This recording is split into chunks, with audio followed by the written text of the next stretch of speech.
Selamat mendengarkan. Cerita Pendek Mencintai Ibu Kos. Berbeda 10 tahun.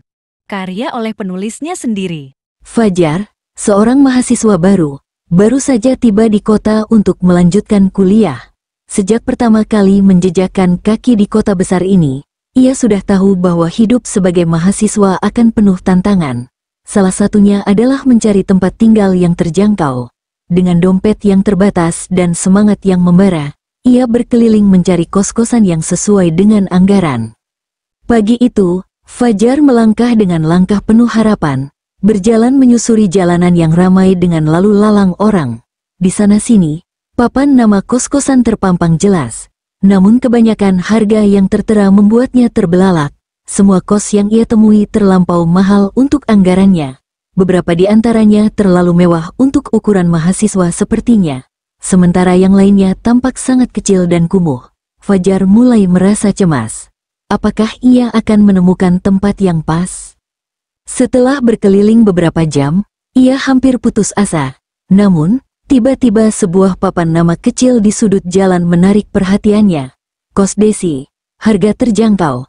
Tanpa pikir panjang, Fajar segera memasuki halaman kos tersebut. Kos itu sederhana, bahkan bisa dibilang sangat sederhana. Bangunan tua dengan cat yang mulai pudar dan beberapa jendela yang sudah usang. Namun, ada sesuatu yang membuatnya merasa nyaman. Taman kecil di depan kos tampak terawat dengan baik. Meski tak terlalu luas, Fajar mendekat ke pintu. Dan saat itulah ia bertemu dengan wanita yang akan mengubah segalanya, Desi, ibu kos yang ramah. Desi, wanita anggun yang menyambutnya dengan senyum hangat, tampak lebih tua dari Fajar, namun terlihat masih muda. Rambutnya yang disanggul rapi, dan wajahnya dipenuhi oleh riasan sederhana. Namun, ada sesuatu yang sangat menenangkan dari sorot matanya. Mungkin itulah yang membuat Fajar merasa seolah menemukan tempat yang tepat. Desi menyambutnya dengan ramah, menawarkan untuk melihat kamar-kamar yang tersedia.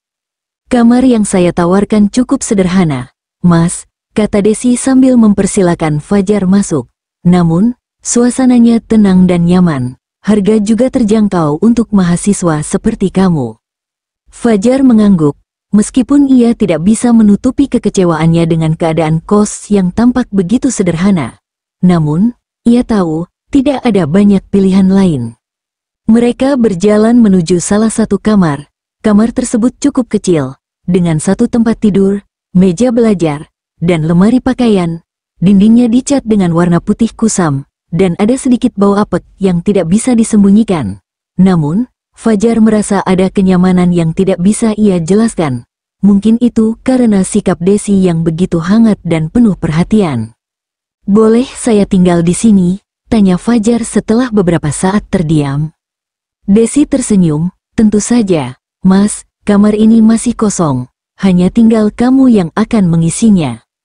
Fajar merasa lega. Tanpa banyak berpikir, ia langsung menyetujui untuk menempati kamar tersebut. Meskipun ia tahu kenyataannya tidak seindah yang ia harapkan.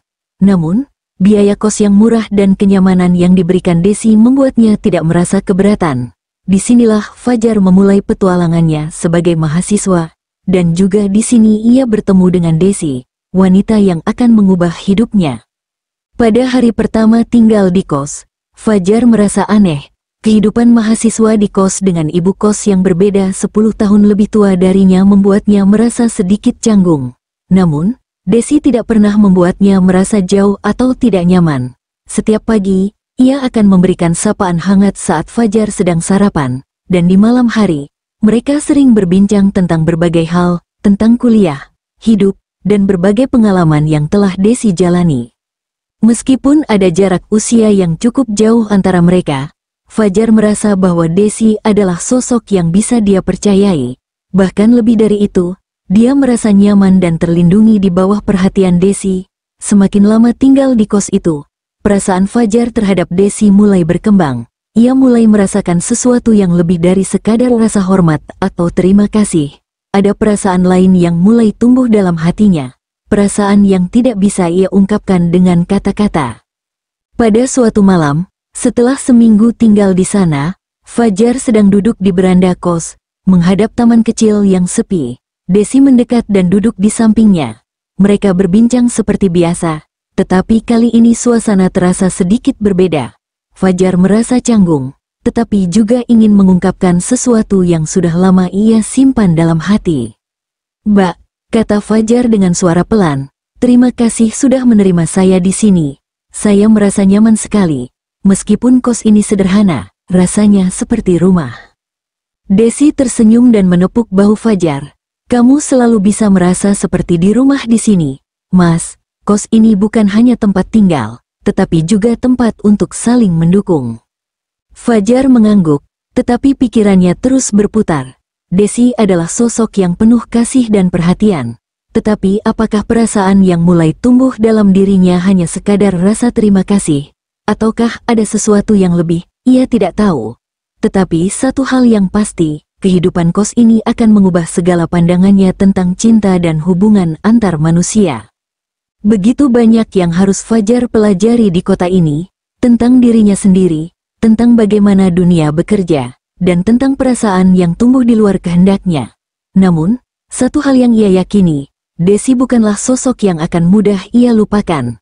Fajar tahu, meskipun usia mereka sangat berbeda, ia telah menemukan tempat yang istimewa, tempat yang mungkin akan selalu berada dalam hatinya, meskipun perasaan itu sulit untuk ia ungkapkan. Terima kasih yang sudah mendengarkan. Dukung channel ini agar semangat untuk membuat cerita yang lebih menarik lagi.